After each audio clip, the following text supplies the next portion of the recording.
So, the book of Revelation. For centuries, it's been this source of endless fascination, a ton of mystery, and let's be honest, some pretty intense debate. But what if there was a specific framework, a kind of set of keys designed to help unlock its complex imagery? Well, today, we're diving into the unique way one of its most well-known commentators, Chuck Missler, approached it. We're going to look at the keys he believed could unlock its secrets.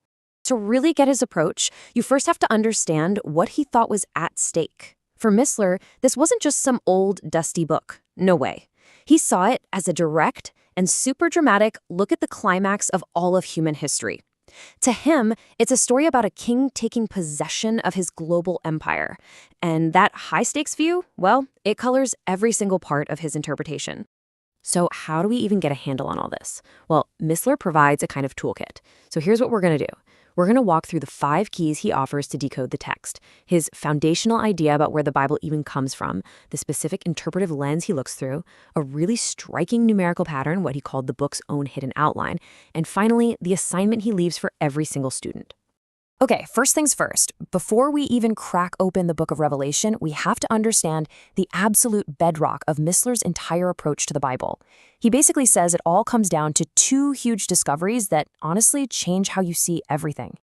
Okay, so the first big idea is this. The 66 books of the Bible, they aren't just separate books. He saw them as one single, totally integrated message system. From Missler, every little detail, every number, every place name shows evidence of incredible, skillful design. And that leads right into the second discovery. He argues that this super intricate design, which seems to know about future events, has to come from an author who exists outside our normal dimensions of space and time. And that idea, it is absolutely central to everything else.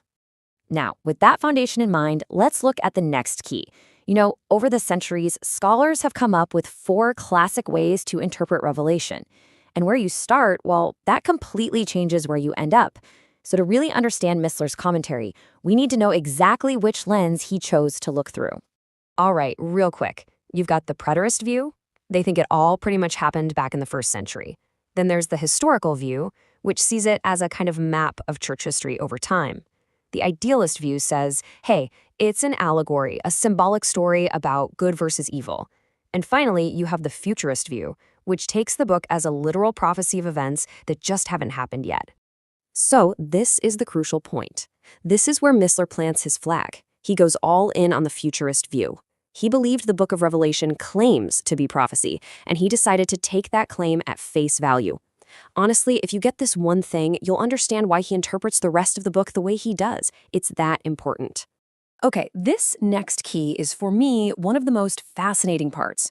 It's a perfect example of that integrated design we were just talking about. Missler points to this recurring pattern as proof of a masterful design woven all through the text. He called it a heptatic, or 7-fold structure. So it all kicks off in chapters 2 and 3. You've got these 7 letters, right? Sent to 7 real, historical churches that existed in Asia Minor. And it doesn't stop there.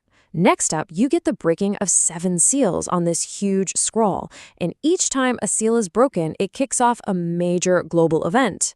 And right after the seals, yep, you guessed it, 7 trumpets. Each one blows, and boom, a new, even more intense judgment hits the earth. But wait, there's more. Seriously? This pattern of 7s is everywhere. Missler points out 7 bowls of wrath, 7 beatitudes or blessings sprinkled throughout, 7 main characters in the drama, 7 praises sung in heaven, and even 7 new things at the very end. For Missler, this wasn't random. No way. He saw it as a deliberate signature, like an artist signing their work. All right, this brings us to what Missler thought was maybe the biggest key of all.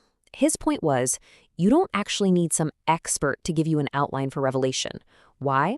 Because he believed the book itself hands you its own divinely inspired map.